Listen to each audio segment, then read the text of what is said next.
Hello friends, welcome to honey GS classes. 16 November current affairs with GS points. So first మనకి 15 నవంబర్లో కొన్ని articles మిగిలిపోయినాయి. So అందులో ఫస్ట్ది day of importance.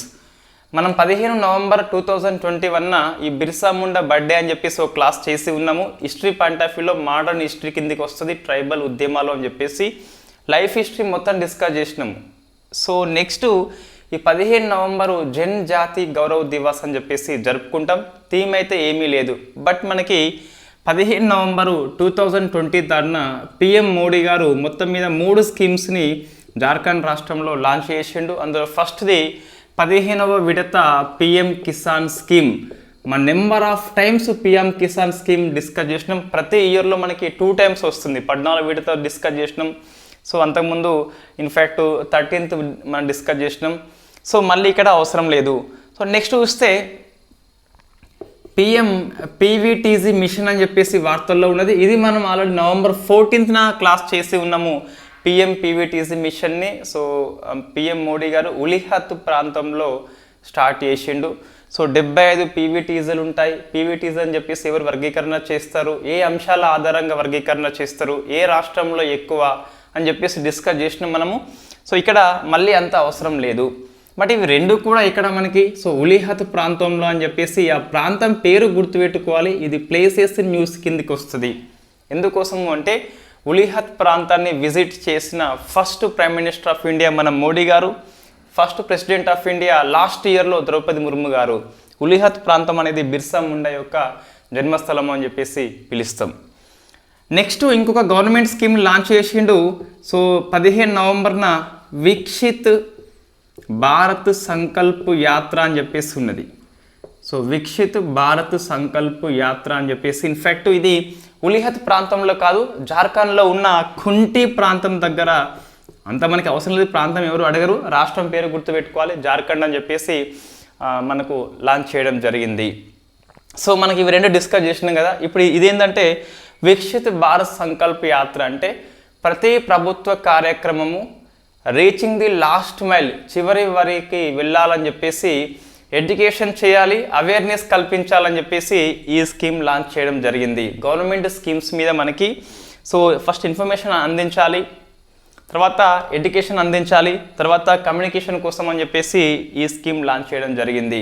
అంటే ప్రతి గవర్నమెంట్ స్కీమ్ ప్రతి పౌరుడికి చేరాలి, ఆ స్కీమ్ యొక్క ఉద్దేశం ఏంటని చెప్పేసి ఎడ్యుకేట్ చేయాలని చెప్పేసి లాంచ్ చేసిండు. సో దీన్ని మనకు ఫస్ట్ ఈ ట్రైబల్స్ ఎక్కడ ఉంటారో ఆ విలేజ్లో ఫస్ట్ స్టార్ట్ చేసి మొత్తం మీద 25th జనవరి 2024 అంటే నెక్స్ట్ రిపబ్లిక్ డే కంటే ఒకరోజు ముందు భారతదేశం అంతటా ఈ ప్రచారం మొత్తము పూర్తి కావాలని చెప్పేసి థీమ్ తీసుకోవడం జరిగింది. సో ఏంటి మనకి విక్షిత్ భారత్ సంకల్ప యాత్ర అంటే ప్రతి ప్రభుత్వ కార్యక్రమము ప్రతి పౌరునికి చేరుతుందా లేదా అని చెప్పేసి ప్రచారం కండక్ట్ చేయడము. సో 24 మన నెక్స్ట్ ఇయర్ ఇన్ఫ్యాక్ట్ ఎలక్షన్ కంటే ముందే ఈ ప్రచారం చేస్తున్నారు. నీకు చెప్పిందంటే 25 జనవరిన పూర్తి అయిపోతుంది. సో ప్రతి స్కీమ్ని ప్రతి పౌరునికి చేరేలా ఇన్ఫ్యాక్ట్ మెజర్మెంట్ తీసుకుంటారని చెప్పేసి ఆ గవర్నమెంట్ స్కీమ్ చెప్తుంది. ఇది గవర్నమెంట్ స్కీమ్ కాదు, గవర్నమెంట్ స్కీమ్స్ యొక్క ప్రచారం అని చెప్పేసి, ప్రచార యాత్ర అని చెప్పేసి మనం చెప్పొచ్చు. ప్రతి స్కీమ్ మీద ఎడ్యుకేట్ కల్పించాలి, అవేర్నెస్ కల్పించాలని చెప్పేసి మనకు చెప్పడం జరిగింది. సో ఇది 15 నవంబర్ మనకి. అదే 16 నవంబర్ చూస్తే సో నేషనల్ ప్రెస్ డే అని చెప్పేసి జరుపుకుంటాము. జాతీయ పత్రికా దినము అని చెప్పేసి, పత్రికా స్వేచ్ఛ దినము వేరు మనకి. సో మీరు ఆన్సర్ చేయండి, ప్రపంచ పత్రికా స్వేచ్ఛ దినము ఎప్పుడు అని చెప్పేసి ఆన్సర్ చేయండి. ఇది నేషనల్ ప్రెస్ డే ఇది. సో ఇన్ఫ్యాక్ట్ థీమ్ ఏంటి అంటే ఈజీ థీమ్ మనకి, ఈ మీడియా అనేది in the era of artificial intelligence, కృత్రిమ మేధా యుగంలో మీడియా పాత్ర ఎలా ఉండాలని చెప్పేసి ప్రింట్ మీడియా గురించి ఈ థీమ్ తీసుకోవడం జరిగింది. అయితే వై నవంబర్ 16th? సో ఇది మనకు క్వశ్చన్ వస్తుంది. సో ఫ్రీక్వెంట్లీ మనకు క్వశ్చన్ వస్తుంది. అంటే ఇన్ఫ్యాక్ట్ మనకి 1978 చట్టము ద్వారా 16 నవంబర్న మనకు ఈ ప్రెస్ కౌన్సిల్ ఆఫ్ ఇండియా ఏర్పడింది కాబట్టి సో ఆ దినం సందర్భంగా మనము నవంబర్ 16ని నేషనల్ ప్రెస్ డేగా జరుపుకుంటున్నాము. ప్రెస్ కౌన్సిల్ ఆఫ్ ఇండియా ఏంటి మనకి watch dog of the print media. ఇది కేవలము ఒక చట్టబద్ధ సంస్థ, చట్టం ప్రకారం ఏర్పాటు చేయబడింది. ఒక పాక్షిక న్యాయ వ్యవస్థ, పాక్షిక న్యాయ సంస్థ అని చెప్పేసి పిలుస్తాం. ఎందుకోసం అంటే ఈ జర్నలిజంలో ఎవరైనా నైతిక ప్రమాణాలు పాటించకుంటే వాళ్ళని పిలిచి విచారించే సివిల్ కోర్టు రైట్స్ కలిగి ఉంది కాబట్టి దీన్ని ఒకటేమో చట్టం ద్వారా ఏర్పాటైంది కాబట్టి ఇది చట్టబద్ధ సంస్థ, సివిల్ కోర్టు రైట్స్ కలిగి ఉంది కాబట్టి వాళ్ళని విచారణ చేయవచ్చు కాబట్టి ఇది సో పాక్షిక న్యాయ సంస్థ అని చెప్పేసి పిలుస్తాం. దీన్ని ఇంకేం పిలుస్తామంటే మనము watch dog of the print media. So మనకు ఎలక్ట్రానిక్ మీడియాను, రేడియో, టెలివిజన్ దాన్ని కంట్రోల్ చేయదు, కేవలము ప్రెస్ని కంట్రోల్ చేస్తుంది. అదే ప్రెస్ కౌన్సిల్ ఆఫ్ ఇండియా అని చెప్పేసి పిలుస్తాం. మనకు ప్రజెంట్ దీనికి రంజన్ ప్రకాష్ దేశాయ్ గారు మహిళ సో చైర్పర్సన్గా మనకి పనిచేస్తున్నారు. ప్రెస్ కౌన్సిల్ ఆఫ్ ఇండియాకి ఫస్ట్ మహిళా చైర్పర్సన్ అని చెప్పేసి పిలుస్తాం. సో మనకి ఎవరు ఎన్నుకుంటారు అంటే Lok Sabha speaker, Rajya Sabha chairman and press council of India members కలిపి చైర్మన్ని ఎన్నుకుంటారని చెప్పేసి మనం డిస్కస్ చేసినాం ఇంతకుముందు ఎన్నికైనప్పుడు. సో మళ్ళీ ఇక్కడ అవసరం లేదు. అయితే కొద్దిగా మనకు కరెంట్ అఫైర్స్ దృష్ట్యా చూస్తే ఈ పత్రికా స్వేచ్ఛ విషయంలో భారతదేశం యొక్క ర్యాంక్ ఎంత అంటే 161 ర్యాంకు. 2022లో 150 ఉండే, బట్ 23లో 161 అయిందంటే మరింతగా ర్యాంక్ అనేది దిగజారని చెప్పేసి చెప్పారు. అవుట్ ఆఫ్ 180 లోపల 161 వచ్చింది మనకి. సో ర్యాంక్ ఏమైంది, కిందికి వెళ్ళిపోయింది. సో ఫస్ట్ ర్యాంక్ మనకి నార్వే అని చెప్పేసి ఉంటుంది, సెకండ్ ర్యాంకు ఐర్లాండ్ అని చెప్పేసి ఉంటుంది, అండ్ థర్డ్ ర్యాంక్ మనకి డెన్మార్క్ అని చెప్పేసి ఉంటుంది. రిపోర్టర్స్ వితౌట్ బార్డర్స్ అనే సంస్థ ఎవ్రీ ఇయర్ మనకి మే 3న దీన్ని రిలీజ్ చేస్తుంది, వరల్డ్ ప్రెస్ ఫ్రీడమ్ ఇండెక్స్ అని చెప్పేసి. One of the famous index మనకి ఎగ్జామ్లో అడుగుతుంది. So Norway, Ireland, Denmark. India rank 161. In fact India అంతకుముందు 150 ఉండే. సో దీన్ని బట్టి చూస్తే భారతదేశంలో పత్రిక విలేకరులకి స్వేచ్ఛ లేదు అని చెప్పేసి రిపోర్ట్ ఇవ్వడం జరిగింది, రిపోర్టర్స్ వితౌట్ బార్డర్స్ అనే సంస్థ. ఇవి మనకి రెండు అనేవి వెరీ ఇంపార్టెంట్ ఇష్యూలు. అంటే నవంబర్ 15 3 స్కీమ్స్ గుర్తుపెట్టుకోవాలి, నవంబర్ 16 థీమ్ గుర్తుపెట్టుకోవాలి, పత్రికా స్వేచ్ఛ యొక్క ర్యాంక్ ఎంత అని చెప్పేసి ఫస్ట్ 3 కంట్రీస్ ఇండియా ర్యాంక్ అని చెప్పేసి గుర్తుపెట్టుకోవాలి. నెక్స్ట్ జాగ్రఫీది వెరీ ఫ్యాక్ట్ బిట్ ఏమి లేదు కానీ, సో మనకి అందమైన వలయాలు అనేవి శని గ్రహానికి ఉంటాయి కదా. ఈ శని గ్రహం యొక్క అందమైన వలయాలు 2025 నుంచి మనకు కనిపించవు. సో భూమి నుంచి మనకు కనిపించవు అని చెప్పేసి ఒక ఆర్టికల్ ఇవ్వడం జరిగింది. ఎందుకు కనిపించవు అంటే ఇది సో ఇన్ఫ్యాక్ట్ శని గ్రహం చుట్టూ వలయాలు ఉంటాయి కదా. సో ఇన్ఫ్యాక్ట్ వలయం అంటే ఏంది మనకి ఇక్కడ, సో దుమ్ము, ధూళి, రాళ్ళు కలిపి ఇట్లా ఏర్పడతాయి, మనకు అందమైన వలయంగా కనిపిస్తుంది. 25 నుంచి మనకు అది కనిపించదు అని చెప్పేసి ఆర్టికల్ ఇవ్వడం జరిగింది, హిందూ ఆర్టికల్. ఇన్ఫ్యాక్ట్ అది అదృశ్యం కాదు, బట్ సన్నగా అవుతుంది కాబట్టి మనకి కనిపించదు. అదొకటి గుర్తుపెట్టుకోవాలి, ఇయర్ గుర్తుపెట్టుకోవాలి. నెక్స్ట్ వెరీ వెరీ ఫేమస్ డిఫెన్స్లో మనకి మొత్తం 2 ఆర్టికల్స్ ఉన్నాయి. ఇది మనం స్కిప్ చేయవచ్చు అండి, పక్కన రాస్తాను ఇవి అవసరం అని చెప్పేసి. ఒకటి సో జనజాతి గౌరవ్ దివాస్ అని చెప్పేసి 3 గవర్నమెంట్ స్కీమ్స్ గుర్తుపెట్టుకోవాలి. సెకండ్ది నేషనల్ ప్రెస్ డే అని చెప్పేసి గుర్తుపెట్టుకోవాలి. సో థర్డ్ది మనకి ఇన్ఫ్యాక్ట్ మిత్రశక్తి అని చెప్పేసి ఒక విన్యాసం మనకి వార్తల్లో ఉంది. So very very famous Mitra Shakti 23rd అని చెప్పేసి పిలుస్తాం. ఇది ఇండియాను శ్రీలంక మధ్య ద్వైపాక్షిక సంయుక్త సైనిక విన్యాసము 9th ఎడిషన్ ఇది. సో సైనిక విన్యాసము ఇన్ఫ్యాక్ట్ ఇది ఎన్నో ఎడిషన్, ఇది 9th ఎడిషన్ అని చెప్పేసి పిలుస్తాం. రైట్, ఇన్ఫ్యాక్ట్ మనకి ఇది పూణేలో జరిగింది. సో ప్లేస్ పేరు నాకు అంతా గుర్తులేదు, సో నేను తర్వాత చెప్తాను. సో ఇన్ఫ్యాక్ట్ అది పూణే మనకి హోస్ట్ చేసింది సైనిక విన్యాసాన్ని. ఇక్కడ ఇంకో పాయింట్ మనం గుర్తుపెట్టుకోవాలి, 9th ఎడిషన్ కదా ఇది. ఇంకొకటి ఈ 23rd లోపల ఒకటి అప్గ్రేడ్ వచ్చింది ఈ సైనిక విన్యాసాన్ని మనకి. సో డ్యూయల్ సర్వీస్ విన్యాసగా మార్చిండ్లు. సో మనకి విన్యాసం ఉంటుంది ఇక్కడ, సైన్యానికి అదనంగా నెవీ అనేది కలిసింది. సో ఇన్ఫ్యాక్ట్ సైన్యము నెవీ కలిపి డ్యూయల్ సర్వీస్ అనేది మిత్రశక్తిగా మారింది. గుర్తుపెట్టుకోవాలి, సైన్యం ఇంతకుముందు కండక్ట్ చేసేది 9th ఎడిషన్, ఈసారి కొత్తగా నెవీ చేరింది కాబట్టి దీన్ని మనము డ్యూయల్ సర్వీస్ పాల్గొంటున్న విన్యాసం అని చెప్పేసి పిలవచ్చు. ఎయిర్ ఫోర్స్ కాకుండా మిగతా 2 ఇండియన్ నేవీ పాల్గొంటుంది, ఇండియా ఆర్మీ పాల్గొంటుంది. ఇన్ఫ్యాక్ట్ మిత్రశక్తి అని చెప్పేసి పిలుస్తాం. రైట్, ఇంకోటి అమిని అని చెప్పేసి మనకి ఈరోజు నౌకాదళంలోకి ప్రవేశించింది. సో కమిషన్ చేయడం జరిగింది అమిని అని చెప్పేసి. ఇటీవల వార్తల్లో కనిపించిన అమిని ఏంటని చెప్పేసి క్వశ్చన్ వస్తుంది. ఏ క్లాస్ అని చెప్పేసి వస్తుంది, నిర్మాణం ఎవరని చెప్పేసి వస్తుంది, ఎక్కడ నౌకాదళంలోకి ప్రవేశించని చెప్పేసి వస్తుంది. సో మనకి అమిని అనేది ఇన్ఫ్యాక్ట్ ఇక్కడ మనకి సో చెన్నై లోపల నౌకాదళంలోకి ప్రవేశించింది. సో చెన్నై లోపల అని చెప్పేసి మన ప్లేస్ చెప్పాలంటే పర్టికులర్గా కట్టుపల్లి L&T అని చెప్పేసి ఉన్నది. సో కట్టుపల్లి L&T అని చెప్పేసి లారెన్స్ అండ్ ట్రూబో సంస్థ. సో మొత్తం మీద మనకి చెన్నై ప్రాంతంలో నౌకాదళంలోకి ప్రవేశించింది అమిని అనే వార్షిప్. ఇది యాంటీ సబ్మెరైన్ వార్షిప్ అని చెప్పేసి పిలుస్తాం. ASW రకము యాంటీ సబ్మెరైన్ వార్షిప్ అంటే సో మనకి వాటర్ తీసుకున్నట్లయితే సో లోపల ఏముంటుంది మనకి, సో సబ్మెరైన్ అంటే జలంతర్గామి ఉంటుందిగా.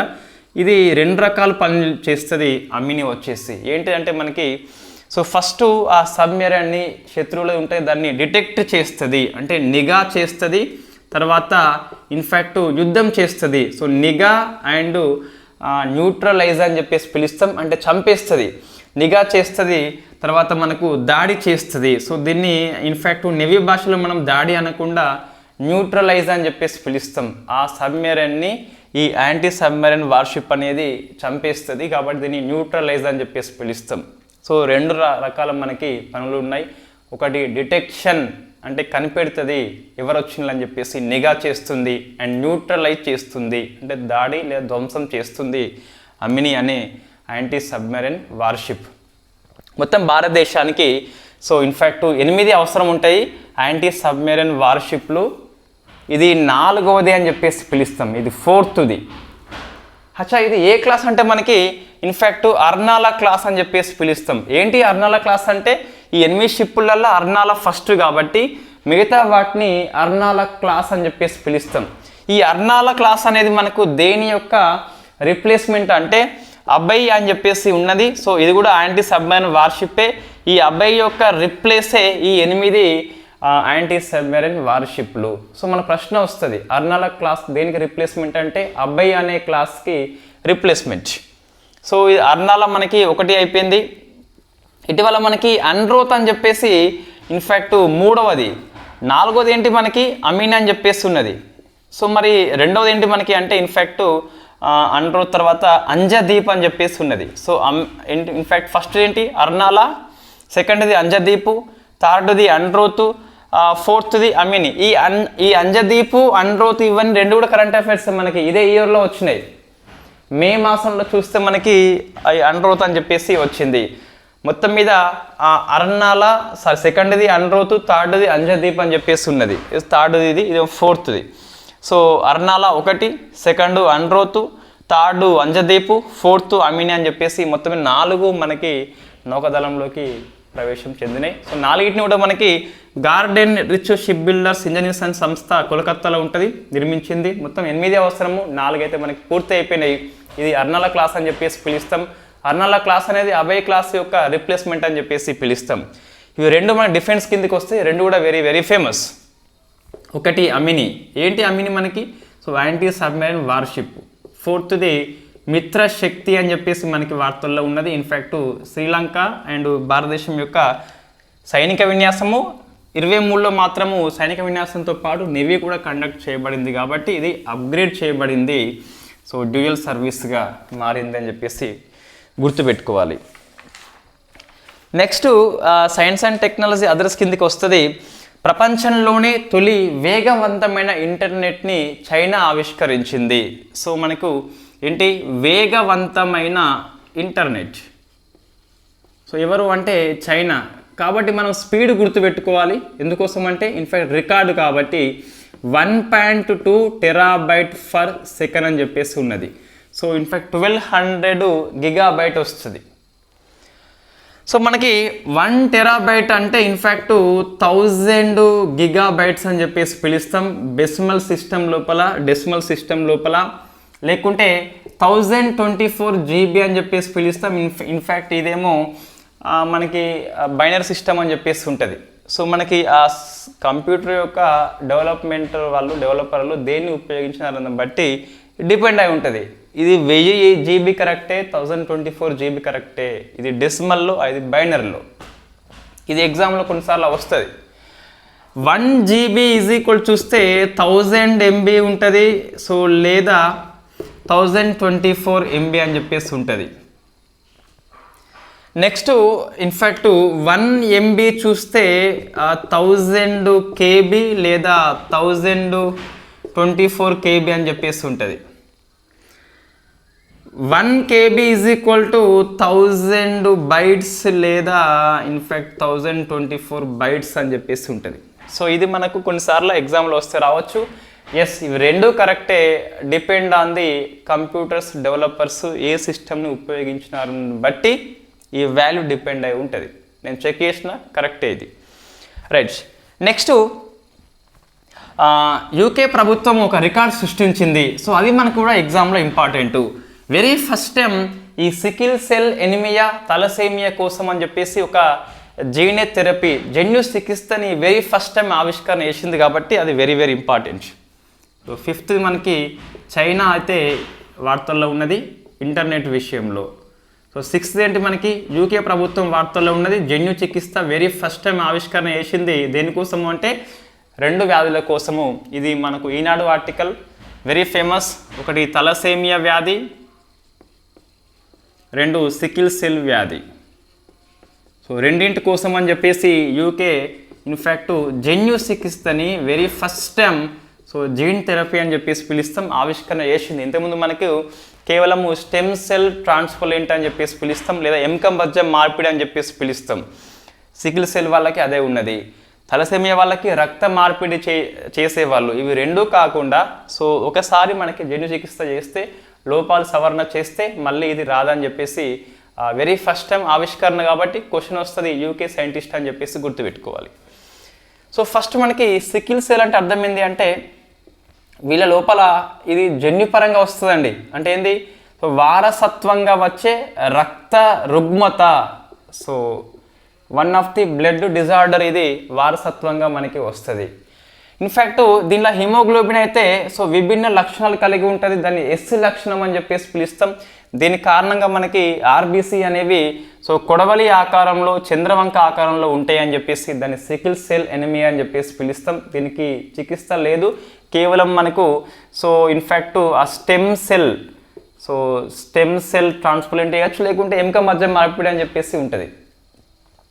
తలసేమియా అంటే మనకి ఇన్ఫ్యాక్ట్ ఈ ఆర్బీసీ మనకు సో హిమోగ్లోబిన్ తగినంత ఉత్పత్తి కాదు కాబట్టి ఆర్బీసీ సంఖ్య తక్కువ ఉంటే దాన్ని తలసేమియా అని చెప్పేసి పిలుస్తాం. రక్తము ఫ్రీక్వెంట్లీ ఎక్కియాల్సి ఉంటుంది, దీన్ని రక్త మార్పిడి అని చెప్పేసి పిలుస్తాం.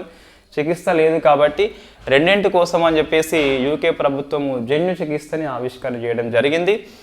ఇదేమో సో కొడవలి ఆకారం, చంద్రవంక ఆకారం, ఇదేమో ఆర్బీసీ సంఖ్య తగ్గిపోతుంది. దీనికి ఎముక మధ్య మార్పిడి ఉండే, దీనికేమో రక్త మార్పిడి ఉండే. సో ప్రజెంట్ మనకి రెండింటి కాకుండా జన్యు చికిత్స అంటే సో వాళ్ళ యొక్క లోపాలు జెనెటిక్స్ డిజార్డర్ని సవరణ చేసి ఇంకా ఒకేసారి చికిత్స అయితే ఇది చేస్తారు. మంచి ఆవిష్కరణ కాబట్టి క్వశ్చన్ వస్తే రావచ్చు. సో భారతదేశము ఇది మీరు ఆన్సర్ చేయండి. సికిల్ సెల్ ఎనిమియాని ఎంతవరకు అంతం చేయాలని చెప్పేసి కంకణం కట్టుకుంది. మనం ఇండియన్ టార్గెట్ ఇయర్స్ అని చెప్పేసి ఒక క్లాస్ చేసి ఉన్నాం, రివిజన్ క్లాసు. అందులో మనకి డిస్కస్ చేసినాం సికిల్ సెల్ అనేది ఏ ఇయర్లో అంతం చేయాలని చెప్పేసి ఈ కొత్త బడ్జెట్ లోపల లక్ష్యం పెట్టుకుంది. తర్వాత ఇంకో మనకి fact bit innovation handshake అని చెప్పేసి వార్తల్లో ఉన్నది. ఇది భారతదేశము యుఎస్ఏ మధ్య ఒక కమర్షియల్ డైలాగు. ఈ స్టార్టప్ యొక్క ఎకో సిస్టమ్ అని చెప్పేసి పిలుస్తాం. స్టార్టప్ విషయంలో, ఇన్నోవేషన్ విషయంలో సహకారం చేసుకోవాలని చెప్పేసి ఈ ఇన్నోవేషన్ హ్యాండ్ షేక్ని భారతదేశం యుఎస్ మధ్య ఎవ్రీ ఇయర్ కండక్ట్ చేస్తున్నాం. వెరీ ఫస్ట్ టైం మనం ఇప్పుడు కండక్ట్ చేసినాం కాబట్టి వార్తల్లో ఉంది. సో ఇన్నోవేషన్ హ్యాండ్ షేక్ అనేది ఏంటంటే భారతదేశం యుఎస్ఏ మధ్య స్టార్టప్ విషయంలో సహకారం కోసం ఒక డైలాగ్ సమ్మిటే అని చెప్పేసి పిలుస్తాం. నెక్స్ట్ గవర్నమెంట్ పాలసీ కింద మనకు సో 2 ఉన్నాయి. అందులో ఫస్ట్ది హెలో నారియల్ అని చెప్పేసి ఉన్నది. సో హెలో నారియల్ ఇది పిఐబి న్యూస్. ఇన్ఫ్యాక్ట్ ఈ కోకోనట్ బోర్డ్ ఆఫ్ ఇండియా ఉన్నది కదా, సో కొబ్బరి బోర్డు సంస్థ భారతదేశంలో కొబ్బరి రైతుల కోసము, పరిష్కారం కోసం, సమస్యల కోసం అని చెప్పేసి ఈ హెలో నారియల్ అనే కాల్ సెంటర్ని, ఫ్రీ నెంబర్ అది 24/7 అందుబాటులోకి ఉంటుంది, ఏర్పాటు చేయడం జరిగింది. సో ఎవరు మనకి coconut development board of India అని చెప్పేసి ఏర్పాటు చేసింది. ఇంకోటి నీతి ఆయోగ్ కార్యక్రమం మనకి వార్తల్లో ఉన్నది. నీతి ఆయోగ్ కాబట్టి మనకి ఎగ్జామ్ దృష్ట్యా very very important. So 7E అని చెప్పేసి మనకి వార్తల్లో ఉన్నది. ఇది నీతి ఆయోగ్ ఇన్ఫ్యాక్ట్ 2027 ప్రాంతంలో ప్రయోగాత్మకంగా 3 రాష్ట్రాల్లో ఇంప్లిమెంట్ చేసింది, సక్సెస్ఫుల్ అయిందని చెప్పేసి నివేదిక ఇవ్వడం జరిగింది. నీతి ఆయోగ్ రిపోర్ట్స్ మనకి వెరీ వెరీ ఫేమస్. సో ఏ 3 రాష్ట్రాలు అంటే Madhya Pradesh, Jharkhand and Odisha. So first మనం డిస్కస్ చేయాలి వాట్ ఈస్ ద 7E అని చెప్పేసి. Sustainable action for transforming human in education అని చెప్పేసి పిలుస్తాం. Sustainable action for transforming human capital in education అని చెప్పేసి, సో విద్యా రంగాన్ని ఎలా డెవలప్మెంట్ చేయాలని చెప్పేసి నీతి ఆయోగ్ ప్రారంభించిన ప్రయోగాత్మక కార్యక్రమము 3 రాష్ట్రాల్లో 7E అని చెప్పేసి పిలుస్తాం. సో ఇందులో 3 అంశాలు ఉంటాయండి. ఫస్ట్ ఈ 3 రాష్ట్రాల్లో విద్యని ఎలా డెవలప్మెంట్ చేయాలని చెప్పేసి స్కీమ్ కదా. సో ఫస్ట్ది పాఠశాలల విలీనం అయితే ఉంటుంది. సో దగ్గరి స్కూళ్ళను విలీనం చేసి ఒక పెద్ద స్కూల్గా మార్చడము, దూరం ఉన్న వాళ్ళకి ట్రాన్స్పోర్ట్ సౌకర్యం కల్పించడము. దీని ద్వారా ఏమవుతుందంటే సఫిషియంట్ స్టాఫ్ ఉంటారు, మనకి స్టూడెంట్స్ అండ్ టీచర్ రేషియో బాగుంటుందని చెప్పేసి చెప్పొచ్చు. ఒక స్కూల్లో 30 మంది ఉన్నారు, ఇన్ఫ్యాక్ట్ 3 ఉన్నారు, ఇంకో స్కూల్లో 10 మంది ఉన్నారు, 3 ఉన్నారు అనుకోండి, రెండింటిని మెర్జ్ చేస్తారు, 40కి 6 అయిపోతారు. సో మంచిగా ఉంటుంది, సబ్జెక్టులో ఈజీగా టీచ్ చేయవచ్చు అని చెప్పేసి ఒక మంచి కార్యక్రమం తీసుకుంది, విలీనం చేయవచ్చు. బట్ ఆ ఫండింగ్ అయితే నీతి ఆయోగ్ మనకు కల్పించింది. ఎవరికంటే సో ఎవరైతే దూరంగా ఉన్నారో వాళ్ళకి ట్రాన్స్పోర్ట్ డ్రాప్అవుట్ కాకుండా ట్రాన్స్పోర్ట్ సౌకర్యం కల్పించింది. ఒకరోజు కాదు, ఇయర్ మొత్తం కల్పించింది. 17 నుంచి ఇది అమల్లో ఉన్నదండి. రైట్. నెక్స్ట్ సెకండ్ది ఇన్ఫ్యాక్ట్ ఇక్కడ ఉపాధ్యాయులకి 3 రాష్ట్రాల్లో ఉన్న ఉపాధ్యాయులకి, అంటే రాష్ట్రం మొత్తం ఇంప్లిమెంట్ చేయలేదు, కేవలము కొన్ని ప్రాంతాల్లో ఇంప్లిమెంట్ చేసినారు. ఏ స్కూల్ అయితే ఉందో ఆ స్కూళ్ళకి స్పెషల్గా ఉపాధ్యాయులకి ట్రైనింగ్ ప్రోగ్రామ్ కండక్ట్ చేసింది. గ్లోబల్ లెవెల్లో డెవలప్మెంట్ మీద కంప్యూటర్ ట్రైనింగ్ అయితే ఇచ్చింది నీతి ఆయోగ్ సంస్థ. మూడవది ఈ స్కూల్స్ మీద స్పెషల్గా మనకి మానిటరింగ్ టీమ్ని ఏర్పాటు చేసిందట. సో పర్యవేక్షణ పెంచింది. సో మానిటరింగ్ టీం ఉన్నదంటే సో మనకి సిబ్బంది చాలా బాగా పనిచేస్తారు. కాబట్టి ఈ 3 అంశాల ఆధారంగా మధ్యప్రదేశ్, జార్ఖండ్, ఒడిషా ప్రాంతం లోపల 7E అనే స్కీమ్ని ఇంప్లిమెంట్ చేసి సక్సెస్ఫుల్ అయిందని చెప్పేసి నివేదిక ఇవ్వడం జరిగింది. దీన్ని మినిస్ట్రీ ఆఫ్ ఎడ్యుకేషన్ వాళ్ళు తీసుకున్నారు. వాళ్ళు సర్వే చేసి మరిన్ని ప్రాంతాలకు విస్తరణ చేయవచ్చు అని చెప్పేసి మనకు ఆర్టికల్ చెప్తుంది. ఇది కూడా మనకి కంప్లీట్గా PIB న్యూస్. నెక్స్ట్ సమ్మిట్స్, ఒక 3 సమ్మిట్స్ మనకి వార్తల్లో ఉన్నాయి. అందులో ఫస్ట్ది అయితే వెరీ వెరీ ఫేమస్ అండి. సో ఏంటి అంటే Australia, India so education and skill council summit. ఇది ఫస్ట్ది అండి. భారతదేశము ఆస్ట్రేలియా మధ్య ఇటువంటి summit very first time. Australia, India education and skill council of conference అని చెప్పేసి వెరీ ఫస్ట్ టైం మనకి IIT గాంధీనగర్ నిర్వహించింది. సో భారతదేశం యొక్క విద్యాశాఖ మంత్రి, ఆస్ట్రేలియా విద్యాశాఖ మంత్రి ఇద్దరు కూడా మీటింగ్ పెట్టుకుని మాట్లాడుకున్నారు. 2 ఒప్పందాలు చేసుకున్నారు. 2 ఒప్పందాలు వెరీ ఫేమస్. ఫస్ట్ అయితే డాకిన్స్ అనే సంస్థ ఇన్ఫ్యాక్ట్ మన భారతదేశంలో గిఫ్ట్ సిటీ గాంధీనగర్ లోపల విదేశీ క్యాంపస్ని స్టార్ట్ చేసింది. ఇది మనం డిస్కస్ చేసినాం ఆల్రెడీ. అయితే మన దేశము టాంజానియాలో వెరీ ఫస్ట్ టైం విదేశీ క్యాంపస్ని IIT మద్రాస్ ఓపెన్ చేసింది.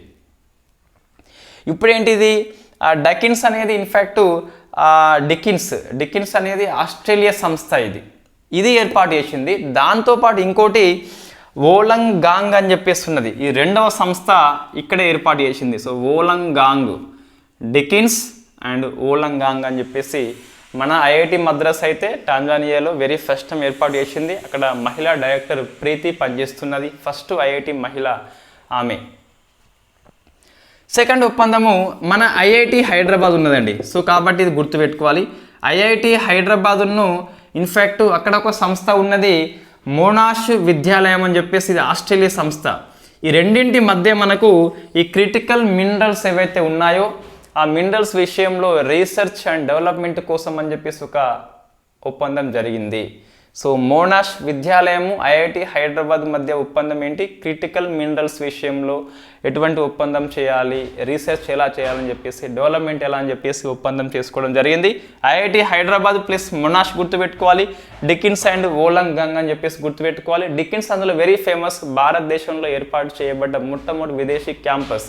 ఇటీవల మనకి యూజీసీ సంస్థ కొన్ని గైడ్లైన్స్ ఇష్యూ చేసింది. దాని ప్రకారం చూస్తే యూజీసీ అనుమతి అవసరము, ఎస్ తీసుకున్నది, 500 ర్యాంకింగ్ అనేది లోపల ఉండాలి, బట్ ఇది ఇక్కడ లేదు కానీ దీనికి మినహాయింపు అయితే ఇవ్వడం జరిగింది స్పెషల్గా అని చెప్పేసి మనం ఇంతకుముందు దాన్ని డిస్కస్ చేసిన మనం ఆల్రెడీ దీన్ని రైట్. ఇంకోటి ఐపీఆర్డి సమ్మిట్ మనకు జరుగుతుంది, ఇండో పసిఫిక్ రీజనల్ డైలాగ్ అని చెప్పేసి ఢిల్లీ హోస్ట్ చేస్తుంది. థీమ్ అయితే మనకి ఏం లేదు, మొత్తం 3 days సమ్మిట్, 3 రోజులు 3 విషయాల మీద కాన్ఫరెన్స్ కాబట్టి అటువంటి క్వశ్చన్ రాదు. కాబట్టి just Indo Pacific regional dialogue every year conduct చేస్తే ఇండియా ఢిల్లీలో అనేది జరిగింది. ఇంకోటి international conference on plant health management అని చెప్పేసి మొక్కల ఆరోగ్యం మీద ప్రపంచ స్థాయి సదస్సు మన హైదరాబాద్ అనేది హోస్ట్ చేసింది. సో ఇన్ఫ్యాక్ట్ దీన్ని ఎవరు నిర్వహణ చేసినారు అంటే plant protection association of India అని చెప్పేసి, ప్లాంట్ హెల్త్ మేనేజ్మెంట్ మీద ప్రపంచ స్థాయి కాన్ఫరెన్స్ ఇది హైదరాబాద్ హోస్ట్ చేసింది. సో ఎవరు నిర్వహణ చేసినారు అంటే plant protection association of India అని చెప్పేసి, ఇది 50 ఏళ్ళు పూర్తి చేసుకుందట ఇటీవల. అది మనకి వార్తల్లో ఉన్న summits. Next persons in news అని చెప్పేసి సిరియా అధ్యక్షుడు బషర్ అషీద్ అని చెప్పేసి పిలుస్తాం. ఈ బషర్ని ఇన్ఫ్యాక్ట్ యుద్ధ నేరం మీద ఫ్రాన్స్ న్యాయస్థానము అంతర్జాతీయ అరెస్ట్ వారెంట్ జారీ చేసింది కాబట్టి మనకి వార్తల్లో ఉన్న సిరియా అధ్యక్షుడు అని చెప్పేసి పిలుస్తాం. నెక్స్ట్ నియామకాల్లో పెడ్రో సాంచేజ్ స్పెయిన్ యొక్క రెండవసారి వరుసగా ప్రధానిగా ఎన్నికైండు. సో పేరేంటి మనకి పెడ్రో సాంచేజ్ అని చెప్పేసి పిలుస్తాం. నెక్స్ట్ స్పోర్ట్స్లలో మనకి విరాట్ కోహ్లీ ఓడిఐ ఫార్మాట్ లోపల 50 సెంచరీల రికార్డు దాటిండు కాబట్టి మనకి వార్తల్లో ఉన్నాడు. ఇంకోటి వన్డే వరల్డ్ కప్లో ఒకే వరల్డ్ కప్లో అత్యధిక పరుగుల రికార్డు కూడా విరాట్ కోహ్లీ చేసినాడు అని చెప్పేసి మనకు ఇన్ఫ్యాక్ట్ వార్తల్లో ఉన్నాడు. మనం ఈ ఐసీసీ వరల్డ్ కప్ సండే అయిపోయిన తర్వాత ఆస్ట్రేలియా ఇండియా ఫైనల్ అయిపోయిన తర్వాత మనం డిస్కస్ చేద్దాం ఎవరు మ్యాన్ ఆఫ్ ద మ్యాచ్, ఎవరు టోర్నీ అని చెప్పేసి డిస్కస్ చేద్దాం. ఇవి ఈరోజు కరెంట్ అఫైర్స్. ఎక్కువ ఫ్యాక్ట్ బిట్సే ఉన్నాయి. సో అందులో మనకి కొన్ని అయితే ఇంపార్టెంట్ ఇష్యూ ఉన్నాయి. ఒకటి జనజాతి గౌరవ దివాస్ అని చెప్పేసి 3 స్కీమ్స్ గుర్తుపెట్టుకోవాలి. సో ఫస్ట్ది పిఎం పీవీటీజీ మిషన్ అని చెప్పేసి, పిఎం కిసాన్ అని చెప్పేసి, ఇంకోటి వికసిత్ సంకల్ప్ భారత్ యాత్ర అని చెప్పేసి. దాని కట్ ఆఫ్ డేట్ ఎగ్జామ్లో అడుగుతాడు. సో 25 జనవరి 2024 కల్లా దాన్ని పూర్తి చేసుకోవాలి, ప్రతి కార్యక్రమం ప్రచారం చేసుకోవాలని చెప్పేసి. నెక్స్ట్ ఏప్రిల్లో మనకైతే ఎలక్షన్స్ ఉన్నాయి. నెక్స్ట్ నేషనల్ ప్రెస్ డే అని చెప్పేసి మన థీమ్ ఏంటి అంటే ఈ మీడియా రోల్ ఎలా ఉండాలి ఏఐ యుగంలో అని చెప్పేసి, in the era of the A అని చెప్పేసి తీసుకోవడం జరిగింది. ఇండియా ర్యాంకు మనకి 161, కొద్దిగా కిందికి వెళ్ళిపోతుంది. So Norway and Ireland Denmark అని చెప్పేసి ఫస్ట్ 3. సో ఏ సంస్థ రిపోర్ట్ ఇస్తే రిపోర్టర్స్ వితౌట్ బోర్డర్స్ అని చెప్పేసి ఇస్తుంది. నెక్స్ట్ అమిని అనేది యాంటీ సబ్మెరైన్ వార్షిప్, ఇది 2 పనులు చేస్తుంది భారతదేశంలో. ఇన్ఫ్యాక్ట్ ఆ సబ్మెరైన్ని నిఘా పెడుతుంది అండ్ దాడి చేస్తుంది. ఇది 4వది ఇన్ఫ్యాక్ట్ అవుట్ ఆఫ్ 80 లోపల. ఫస్ట్ మనకి ఆర్నాలా అని చెప్పేసి పిలుస్తాం కాబట్టి ఆర్నాలా క్లాస్ అని చెప్పేసి ఉంటుంది. సో మనకి ఆర్నాలా ఉన్నది, అన్రోజ్ ఉన్నది, అంజద్వీప్ అని చెప్పేసి ఉన్నది, అండ్ అమీన్ అని చెప్పేసి ఉన్నది. ఇది అభయ క్లాస్ యొక్క కొనసాగింపు. సో అభయ క్లాస్ కొనసాగింపే ఆర్నాలా క్లాసు. ఇది అమీన్ వచ్చేసి 4th ప్లేస్లో ఉన్నది. నెక్స్ట్ మిత్రశక్తి వచ్చేసి బిట్వీన్ ఇండియా అండ్ శ్రీలంక మధ్య సంయుక్త సైనిక విన్యాసము. ఈ ఇయర్ దాన్ని నెవీకి కూడా అప్గ్రేడ్ చేయడం జరిగింది. చైనా ప్రపంచంలో అత్యధిక స్పీడ్ ఇంటర్నెట్ని ఆవిష్కరణ చేసింది, 1.2 టెరాబైట్స్ పర్ సెకండ్ అని చెప్పేసి ఉన్నది. సో ఇన్ఫ్యాక్ట్ యూకే ఈ తలసేమియా అండ్ సికిల్ సెల్ కోసము వెరీ ఫస్ట్ టైం జన్యు చికిత్సని ఆవిష్కరణ చేసింది. దాంతోపాటు మనకు ఇన్నోవేషన్ షేక్ హ్యాండ్ అని చెప్పేసి between the India and USA మధ్య కమర్షియల్ డైలాగు స్టార్టప్ యొక్క ఎకో సిస్టమ్ కోసం అని చెప్పేసి. దాంతోపాటు ఇంకా కొన్ని ఇంపార్టెంట్ ఆర్టికల్స్ ఏమున్నాయంటే ఇది first Australia India education and skill council అయితే ఐఐటి గాంధీనగర్ మనకు హోస్ట్ చేసింది. సో 2 ఒప్పందాలు ఉన్నాయి మనకి. డికిన్స్ అండ్ ఓలంగాంగ్ అనేవి భారతదేశంలో క్యాంపస్ స్టార్ట్ చేసినాయి. తర్వాత ఐఐటి హైదరాబాదు, మోనాష్ అనేవి క్రిటికల్ మినరల్స్ విషయంలో ఒప్పందం చేసుకోవడం జరిగింది. ఇవి కాకుండా మనకి స్పోర్ట్స్ విషయంలో విరాట్ కోహ్లీ వార్తల్లో ఉన్నాడు. ఇన్ఫ్యాక్ట్ సెంచరీల రికార్డు ఒకటి, 50 సెంచరీలు, అత్యధిక పరుగులు అని చెప్పేసి వార్తల్లో ఉన్నాడు. పెన్రో శాంచేజ్ స్పెయిన్ యొక్క ప్రధానిగా 2వసారి ఎన్నికైండు. బషర్ అసద్ అని చెప్పి సిరియా అధ్యక్షుడు, ఫ్రాన్స్ న్యాయస్థానము అరెస్ట్ వారెంట్ జారీ చేసింది. ఇవి మనకి వార్తల్లో ఉన్నాయి. ఇంకోటి 7E అని చెప్పేసి very very famous government policy కిందకి వస్తుంది. సో నీతి ఆయోగ్ స్టార్ట్ చేసింది. మధ్యప్రదేశ్, జార్ఖండ్ అండ్ ఒడిషా లోపల సక్సెస్ఫుల్ అయింది. మొత్తం 3 అంశాలు ఉన్నాయి. ఉపాధ్యాయుల శిక్షణ అని చెప్పేసి, పర్యవేక్షణ అని చెప్పేసి, ఇంకొకటి పాఠశాల విలీనం అని చెప్పేసి ఉన్నది. ఇవి మనకి ఈరోజు ఆర్టికల్స్. ఇంకోటి శనివాలయం అని చెప్పేసి 2025 కల్లా అదృశ్యము కాదు కానీ మనకు కనిపించదు అని చెప్పేసి ఆర్టికల్ చెప్తుంది. రైట్. ఇన్ఫ్యాక్ట్ మనకు రేపు శనివారం కదా, సో రేపు కరెంట్ అఫైర్స్ 17 రేపే చేసి 18 నాడు మనము ఇంటర్నేషనల్ రిలేషన్స్ క్లాస్ చేసేందుకు ప్రయత్నం చేద్దాం. వరల్డ్ కప్ ఫైనల్ కాబట్టి ఏమైనా ఉంటే మండే, మన సండే చేయాల్సింది, బట్ మీరే వద్దన్నారు కాబట్టి దానికి పోస్ట్పోన్ చేయడం జరిగింది. మళ్ళీ మనకి టైం సెట్ కావట్లేదు. సో కంపల్సరీ మండే అయితే చేద్దాం దీని మీద. Right. Thank you very much.